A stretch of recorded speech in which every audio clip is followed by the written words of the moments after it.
सो केवडीज आज हम देखने जा रहे हैं फाइनली सोलो लेवलिंग के एपिसोड 5 को। जैसा कि हमने लास्ट एपिसोड में देखा था कि जिनवू को बहुत सारे डेली क्वेस्ट मिलते जा रहे हैं और उन सभी क्वेस्ट को पूरा करने के बाद वो खुद का लेवल अप करते जा रहा है, लेकिन वो अभी भी हॉस्पिटल में ही है। हॉस्पिटल की नर्सें जिनवू के बारे में ही बात कर रही है। वो ये कह रही होती है कि वो ई क्लास हीरो जिनवू कितना कूल और हैंडसम है। जब वो यहाँ पर आया था तब उसकी हालत अच्छी नहीं थी, लेकिन अब वो एक्सरसाइज करता है रोज और उसकी बॉडी भी शेप में आ चुकी है। अगला सीन होता है जिनवू का। जिनवू अपने रूम में है जहाँ पर वो वर्कआउट कर रहा है। तभी उसके रूम में एक नर्स आती है। वो नर्स जिनवू की बॉडी को देखकर शॉक हो जाती है, या ये भी कह सकते हैं कि उसे जिनवू के ऊपर क्रश हो जाता है। इसके बाद वो नर्स जिनवू को ये बताती है कि वो आज डिस्चार्ज होने वाला है, तो इसीलिए वो उससे ये पूछने आई है कि क्या वो अच्छा फील कर रहा है। जिस पर जिनवू उस नर्स से कहता है कि वो अच्छा फील कर रहा है। वो नर्स कहती है कि अगर ऐसी बात है तो ये पेपर वर्क पूरे कर लेना। जिसके बाद जिनवू उसको थैंक्स करके जाने लगता है, लेकिन वो नर्स उससे उसका नंबर मांग लेती है। जिनवू भी ये सोच के उसको अपना नंबर दे देता है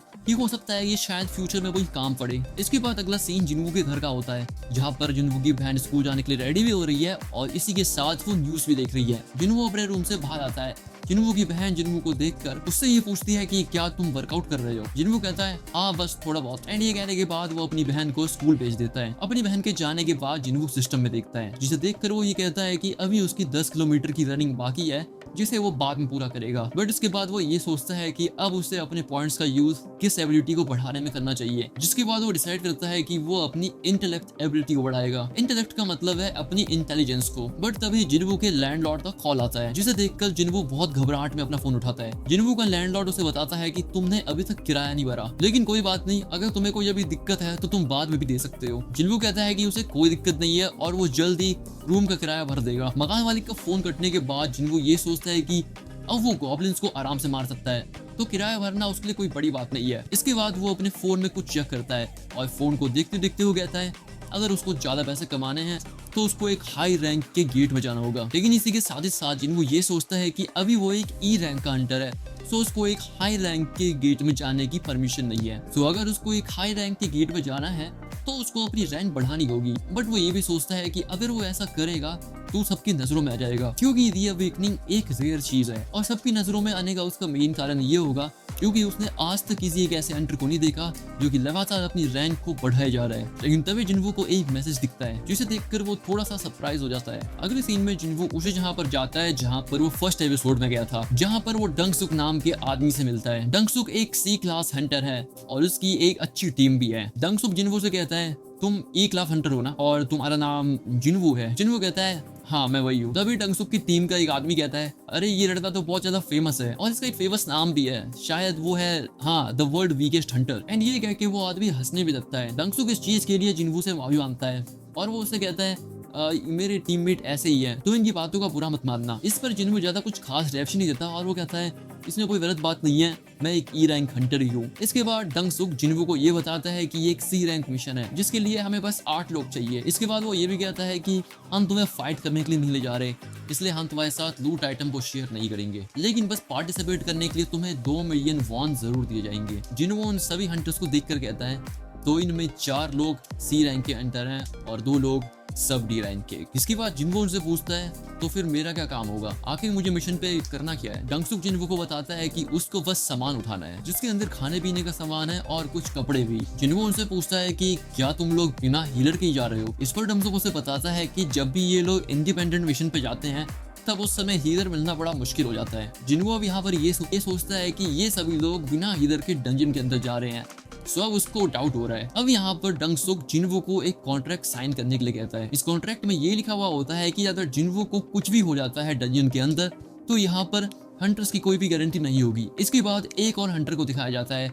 जो कि एक डी रैंक हंटर है, लेकिन उसके पास बहुत ज्यादा महंगे इक्विपमेंट्स है, यानी आर्मर और तलवार। जिनवू उस हंटर को देखकर सोचता है कि ये पक्का अमीर घर से होगा। उस डी रैंक के हंटर का नाम है यो जिनहो। अब देखो बडीज, यो जिनहो नाम थोड़ा सा मुश्किल हो रहा है लेने में, तो मैं इसको अमीर लड़का बोलूंगा। एंड जब मैं अमीर लड़का बोलूँ तो तुम समझ जाना कि मैं यो जिनहो की बात कर रहा हूँ। वो अमीर लड़का जिनवू से कहता है तुम चिंता मत करो, ये तुम्हारा फर्स्ट सी रैंक डंजन है ना, तो मैं तुम्हारी रक्षा करूंगा। अब इसके बाद ये सभी लोग डंजन में जाने के लिए रेडी हो जाते हैं। डंजन के अंदर जाते जाते बैठे ये अमीर लड़का बहुत सारी बातें करता है जिन्वू से। जिन्वू भी बस उसकी बातों को सुनते जा रहा है। अब अगले सीन में जैसे ही ये लोग उस गेट के पास पहुंचते हैं तभी उन सभी हंटर में से एक हंटर डंगसुक से पूछता है, तुम पक्का श्योर हो ना कि ये एक सी रैंक का डंजन है? डंगसुक कहता है, हाँ ये एक सी रैंक का डंजन है, क्योंकि हंटर एसोसिएशन वालों ने इसको 2 बार चेक करा है। उस गेट को देखने के बाद वो अमीर लड़का भी बोलता है, अरे ये तो बहुत बड़ा गेट है, क्या इसके अंदर जाना सही रहेगा? जिन्वू कहता है कि गेट की साइज से कोई फर्क नहीं पड़ता, उसके अंदर से आने वाली मैजिक पावर से फर्क पड़ता है, और उसी मैजिक पावर के बेसिस पर ही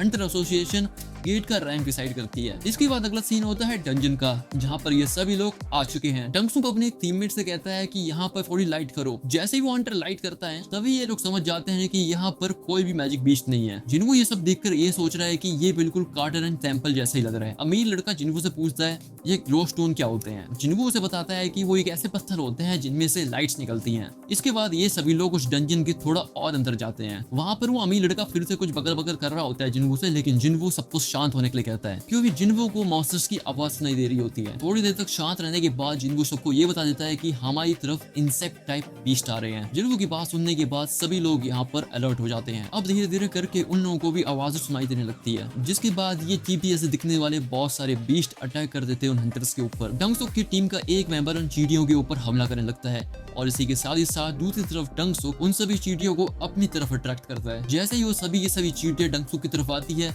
वो पहले वाला हंटर उन सभी चींटियों को मार देता है। इसके बाद डंगसुक बाकी हंटर्स को बची हुई चींटियों को मारने के लिए कहता है। ये सभी की सभी चीजों को देखकर जिन्वू पीछे खड़ा ये सोचता है, वाह यार ये तो बड़ा कमाल का टीम वर्क है। लेकिन इसी समय जिन्वू के पीछे से एक मॉन्स्टर आ रहा होता है। जिन्वू उस मॉन्स्टर को देख लेता है और अपने पैर से ही उस मॉन्स्टर को खत्म कर देता है। सारे के सारे मैजिक बीस्ट को मार देने के बाद डंगसुक जिन्वू को थैंक्स कहता है, क्योंकि जिन्वू की वजह से ही डंगसुक और उसकी हंटर की टीम को ये बात पता लग पाई कि ये मॉन्स्टर आखिर आ कहाँ से रहे हैं। लेकिन इसी के साथ वो जिन्वू से ये बात पूछता है कि जिन्वू को ये बात पता कैसे चली कि ये मॉन्स्टर आ कहाँ से रहे हैं। जिन्वू कहता है बस उसे पता चल गया। इसके बाद अगला सीन होता है एक जिम का, यहाँ पर सभी लोग एक्सरसाइज कर रहे होते हैं, लेकिन तभी इन सभी को भूकंप के झटके महसूस होते हैं। लेकिन एक्शन में वहाँ पर भूकंप आया ही नहीं था। उसी फ्लोर के नीचे वाले फ्लोर में उन सभी हंटर्स का गिल्ड मास्टर यानी टाइगर ट्रेनिंग कर रहा था। इसके बाद अगला सीन होता है डंजन का, जहाँ पर वो अमीर लड़का जिन्वू के हालचाल पूछ रहा होता है। ये हंटर्स का ग्रुप डंजन और ज्यादा आगे बढ़ रहा होता है, तभी इनको बहुत सारे जाले दिखते हैं। लेकिन जैसे ही वो लोग उस जाले वाले एरिया को पार करते हैं तभी इन सभी को एक और गुफा दिखती है, जहाँ पर बहुत सारे माना क्रिस्टल्स होते हैं। इतने सारे माना क्रिस्टल्स को देखने के बाद डंगसुक कहता है,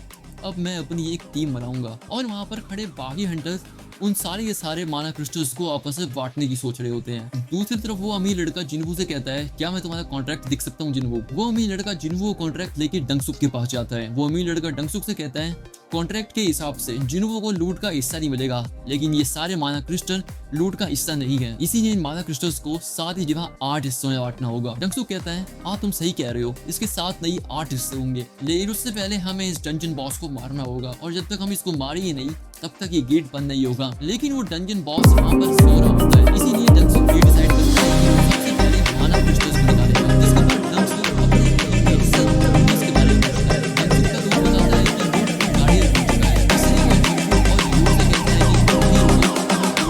कि जैसे डंगसुक और उसकी टीम इस गुफा से बाहर निकलते हैं, डंगसुक अपनी टीम के एक मेंबर को कहता है कि इस गुफा का गेट बंद है, और वो अंदर उस गुफा का गेट बंद है। जिन्वू को इन सभी के ऊपर पहले से शक था, इसलिए उसको मिस्टर सॉन्ग की बात याद आती है। मिस्टर सॉन्ग ने जिन्वू को बताया था कि इस काम में बहुत सारे धोखेबाज लोग हैं। डंजन में कोई भी सीसीटीवी कैमरा नहीं होता, इसलिए अगर हंटर सब पे मर जाए तो उनके मरने का कोई राइट नहीं होता। कोई भी ये बात पता नहीं कर सकता कि हंटर कैसे मरा। इसके पास सीन होता है डंजन का, जहाँ पर जिन्वू और वो अमीर लड़का ये बात नोटिस कर लेते हैं कि वो बीच जाग चुका है। वो अमीर लड़का जिन्वू से कहता है कि तुम पीछे रहना, मैं तुम्हें बचा लूंगा, लेकिन जिन्वू अपनी तलवार को निकालते हुए उस लड़के से कहता है, तुम पीछे रहो, मैं इसे संभालता हूँ। सो बडीज, अब ये स्टोरी यहाँ से इंटरेस्टिंग होती जा रही है। सो अगर तुम्हें इसके आगे के एपिसोड देखने हैं तो फटाफट से चैनल को सब्सक्राइब कर